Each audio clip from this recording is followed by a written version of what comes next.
Country superstar Carrie Underwood has spent most of her career avoiding political talk, but she's set to perform at the upcoming inauguration. She said in a statement that she's doing it because the country must come together in the spirit of unity. Oh, I wouldn't do it, even though I can't sing. You would not sing? No, I would not. I would not normalize him. And she says, I love our country. How do you love your country and support and normalize somebody who was a convicted felon who really wants to destroy the country, in my opinion? So she's overnight going to become an icon of MAGA and the American right. She's probably going to make a lot of money off of it. So I get why she did it. Carrie Underwood just made The View eat $1 billion slice of humble pie. Yep, you heard that right. Our country sweetheart just took down the media giants faster than you can say, Jesus take the wheel. Want to know how a small-town girl from Oklahoma managed to make Disney's bigwigs cry? Stick around, because we're about to spill all the tea on this David versus Goliath showdown that's got everyone talking. Before we move on, I'd like to ask you a small favor. If you appreciate this content, please take a second to like this video and subscribe to the channel. Over 98% of you watch the videos without subscribing. It costs you nothing, but it makes a huge difference to us. So did you click the subscribe button? Great, thank you so much. Now, back to the video. Alright folks, let's talk about how this whole mess started. You know how sometimes people say things they shouldn't when they think no one's listening? Well, that's exactly what happened with the View ladies. So Carrie Underwood, our country music queen, decided to sing at Trump's shindig. No big deal, right? Wrong. The hosts of The View lost their minds faster than Trump loses his cool on Twitter. Picture this, a bunch of middle-aged women rolling their eyes so hard they almost fell out of their heads, sighing dramatically like they're auditioning for a... And Carrie Underwood, if you have a problem, you register your complaint by not downloading her songs and not going to her shows. Right. But I also think from a business standpoint, it's not a bad decision for Carrie Underwood. 75 million people voted for Trump. Artists tend to skew left-leaning. I don't understand how you say you love your country at the same time as you normalize this convicted felon, which I can say now every day. A lot of my family voted for Trump. They love the country and vote for him. I think that people make these decisions Fine. for a lot of reasons. Okay, fine. She wants to make people feel good, and I respect that. And then we've had people like Dolly Parton, and I think you asked her, or Are you a feminist? Are you a feminist? And she said, I don't think so. I don't think so. But then you pushed her, and she said, yeah, I guess I am. But here's where it gets juicy. One of the hosts, let's call her Ms. Grumpy Pants, went on a rant that would make a sailor blush. She said Carrie Underwood should stick to singing about cheating boyfriends and leave politics to the grown-ups. Ouch. Talk about a low blow. Another host chimed in saying, I guess we know which side her bread is buttered on. Looks like someone's trying to cash in on the MAGA crowd. Yikes. These ladies were throwing shade like it was going out of style. But wait, there's more. The cherry on top of this verbal sundae came when another host said, I used to love her music, but now I can't even listen to it without thinking about orange hair and tiny hands.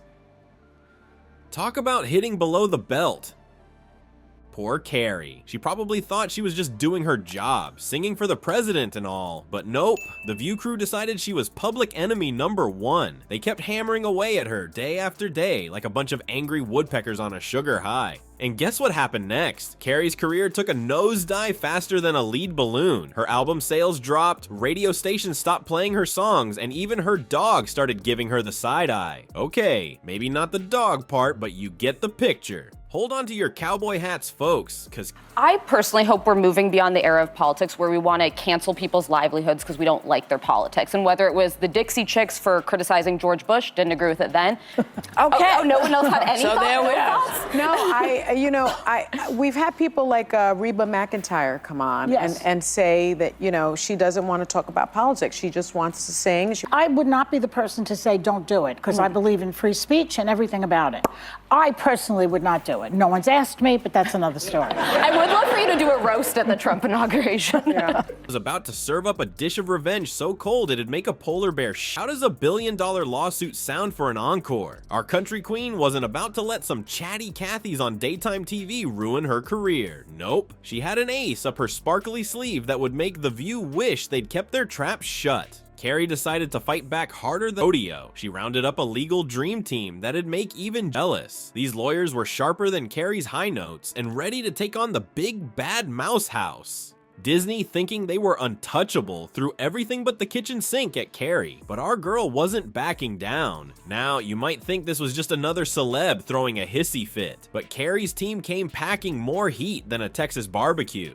They had clips showing The View's hosts weren't just sharing opinions, they were spewing lies faster than a politician on election day. And get this, they even had the receipts to show how much cash Carrie lost because of their yapping. Talk about I hidden. think people feel pretty strongly about it. I think art is art, and you know, you have a right to perform where you want to perform. Do what you do. Listen, it's like, you know, people do what they do for whatever reasons. It's like Joe and Mika. Yeah. They did what they did. They felt that's what they needed to do, and I got to stand behind them. I agree with you, Joy. I can't sing a lick, but I certainly, and I have not been asked, but if I were asked, it would be a hard no. Well, they wouldn't ask me, so I have nothing to say. It hurts. But wait, there's more. Turns out The View was dirtier than a pig in a mud wrestle. Some sneaky insiders spilled the beans about the show's toxic culture. Apparently the hosts were pushed to stir up drama like it was soup in a witch's cauldron, all to get those sweet, sweet ratings. And boy, did that plan backfire harder than a cheap firework. Just when you thought it couldn't get juicier. Bam! Some emails leaked faster than water from a busted dam. These messages showed The View's big cheeses laughing about how they could trash celebs without getting in trouble. Looks like karma decided to bite them in the behind teeth. As the trial went on, execs were sweating more than Trump in a spelling bee. The evidence was piling up higher Carrie's hair at the CMAs. Everyone was on the edge of their seats, wondering if Carrie would hit the jackpot or go home with her tail between her legs. And then, If I believe I have the right to make up my mind to go perform someplace, I believe Yeah. they have the same right. Of course. And so That's I have true. to, I have to support. No, because it was always in the books. Who knew this was going to be the day that Yeah. it chose? Because it's also a very interesting day, right? The 21st. It's Martin Luther King Yeah. Jr.'s birthday. Doesn't mean I'm particularly interested in what I won't be watching, you know, but that's me. Yeah, I've scheduled a spa day. I'm not even going to tell you what I'm doing. like a bolt of lightning in a country song, the verdict dropped. Carrie won a cool $1 billion. That's enough to buy every rhinestone in Nashville and then some. Disney was left crying into their Mickey Mouse ears, wondering how a country girl from Oklahoma managed to take them to the cleaners. Well, folks, it looks like Carrie Underwood's $1 billion win has got other celebs buzzing like bees at a honey convention. Turns out they're all about Team Carrie in this media smackdown. Who knew country music could pack such punch, right? But here's the real kicker. This ain't just about Carrie and her sparkly mic. Nope, this could be the start of a celeb rebellion against media bullies. Imagine a world where stars fight back every time some talking head spews nonsense. It'd be like a never-ending episode of Celebrity Deathmatch, but with lawyers instead of clay figures. So next time you see a headline dissing your favorite star, remember, payback might be just a lawsuit away. And who knows, maybe we'll see a new reality show, America's Next Top Litigator, Celebrity Edition. Now that's something I'd tune in for.